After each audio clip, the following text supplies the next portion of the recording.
I was having a conversation with a girlfriend the other day about a dating experience that she had where he was doing all the right things. He was opening the door and pulling out her chair and having really good conversations, and yet she could feel like something wasn't quite landed within him, and that was causing a little hesitation for her.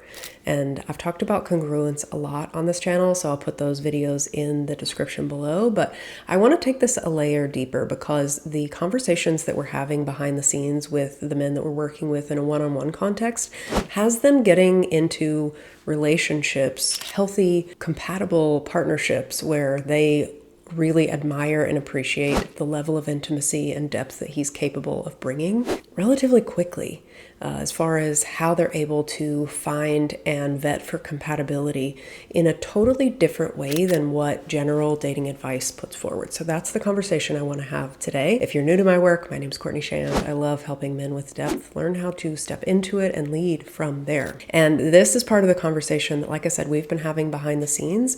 I want to bring it forward because this is one of the biggest gaps that I see in the dating space, and nobody is talking about it. Because what I do hear a lot of times in the dating content is about attraction frameworks or communication styles.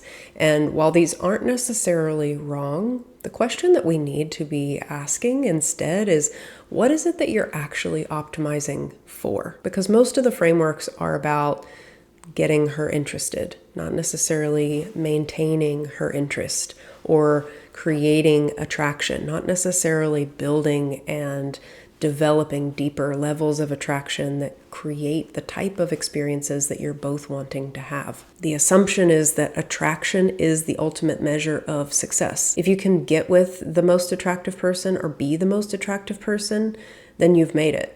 And what I want to offer today is what we've offered these men as well, is what is the most attractive relationship? And how in line are you currently to be headed in that direction?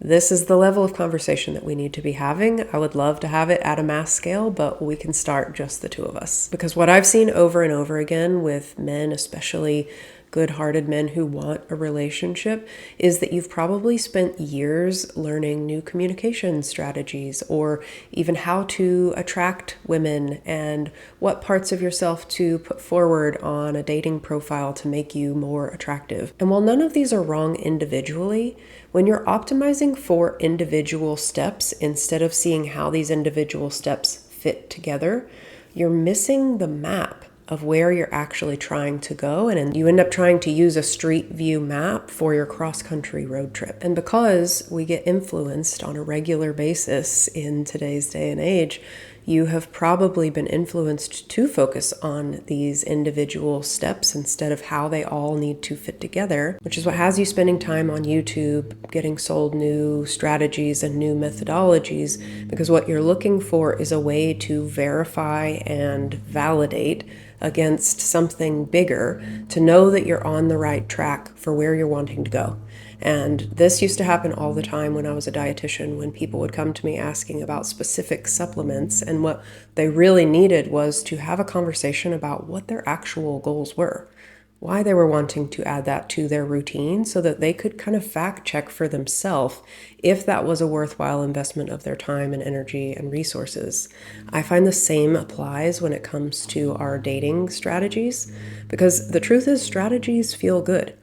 They feel like we're making progress, they give us something to execute, to focus on, and it feels like forward momentum. But just like you can get really skillful with carpentry, if you're wanting to be a doctor, you're going to need different skills. And it's not that carpentry was a waste of time. There probably are some translatable skills, but if you don't have a map to see how those two can connect, it's going to be way more challenging for you to feel like you're not having to consistently jump tracks in order to make any kind of progress. And in the meantime, all of the work that you're doing, instead of it feeling like it's all adding up, which it is, it's going to feel like siloed effort where you're never quite getting what you're wanting altogether. Because it is very possible for you to get very skillful at attracting women and end up in the wrong relationship. I see it all the time. I see it in the comments, and I hear it from my female friends as well. Going back to the conversation that I had with my girlfriend, I could see clearly that this man had been optimizing for dating. He was getting really skillful at how to date. And what he was wanting was a relationship. And it's not that dating isn't a step in the process to being in a relationship, but that gap between being a really good dater and being a really good partner is one that can feel like the Grand Canyon if you don't know how to allow your nervous system to relax into the process of it unfolding. So I have 3 questions that I borrowed from my partner, Andrew Bauer, based on the things that were really different about the way that he approached me and the conversations that we were having that made me think, wow, this feels so effortless. This is the experience that women are after. And it comes down to your style of living, as he calls it. I've had him on this channel before. I'll link the video that we did about style of living because I think that that's a really great reframe of how you're setting up your life. But the question that you need to be asking is, what is it that you're optimizing for?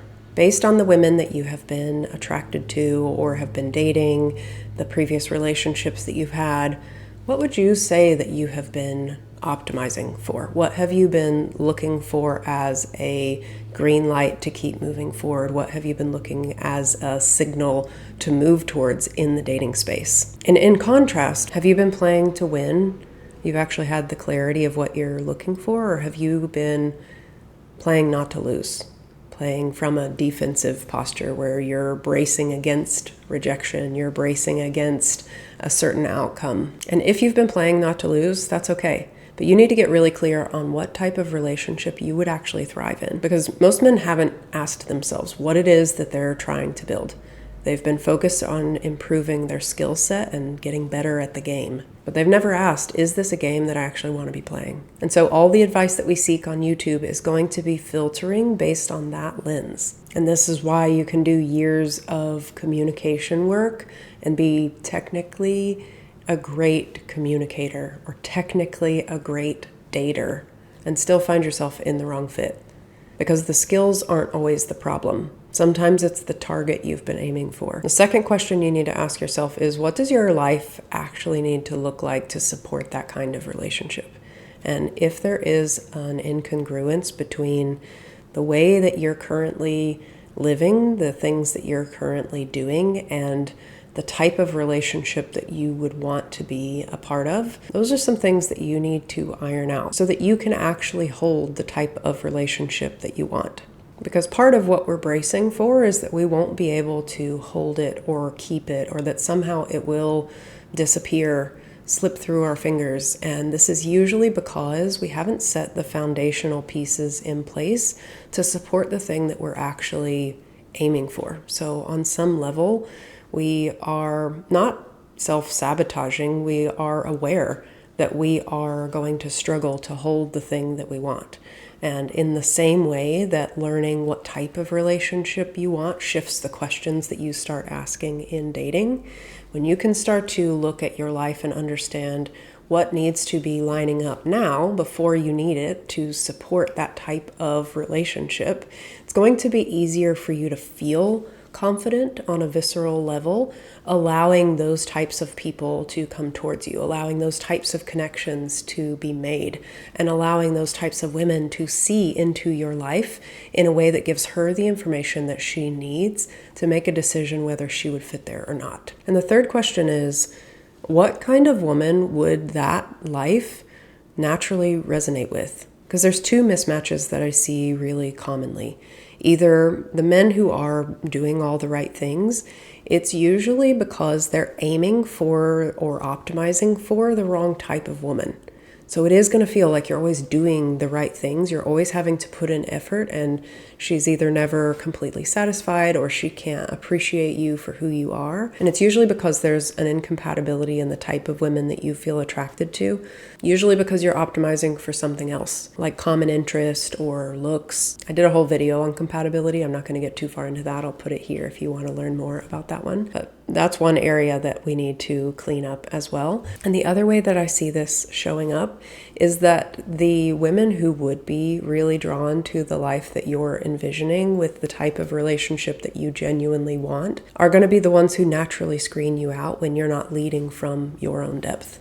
They're looking for the same thing you are. And if you're not leading with what it is that you're wanting, what you're looking for in that space, she's not going to be able to feel you and is therefore probably going to be screening you out, just like my friend was, thinking that you want something other than what it is that she wants. And I get that these are not super romantic questions in the conventional sense, because this is actually more of a construction blueprint. Because having gone through this process myself, I brought my partner into my practice and said, I need your help teaching this to men because this is the experience women want.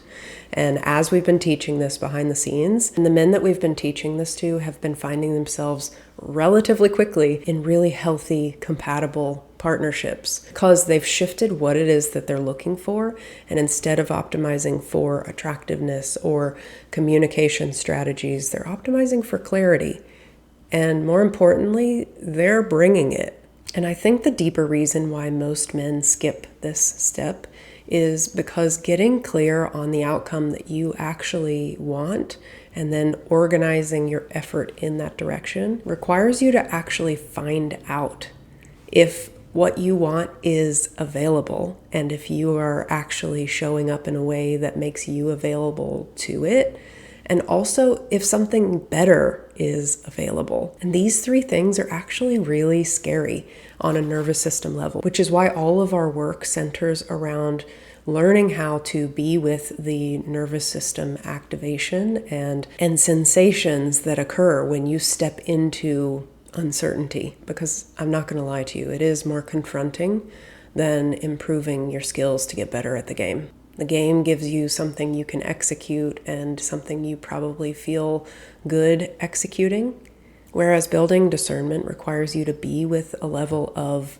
uncertainty that feels uncomfortable for most of us, but that actually moves the needle instead of keeping you in that loop that you've been in. Because the men who are getting really good at attracting actual compatible partners are not the best at attraction. They're not the most suave texters or great at making jokes or even flirting, but they are clear on what they're building and they're actually building it, which changes everything downstream for them. And if you've been acquiring a lot of skills, but you're not quite clear on what it is you're optimizing for, or what you've been getting isn't what you want, I'm going to be doing a training later this month on what you have been optimizing for and what you actually need to be optimizing for to get more of what you're wanting in the dating and relationship space. If that's something that you're interested in joining the conversation, I would love to have you. I'm going to put all the information that you need in the description below. And if you found this one helpful, I think you're also going to like this one as well.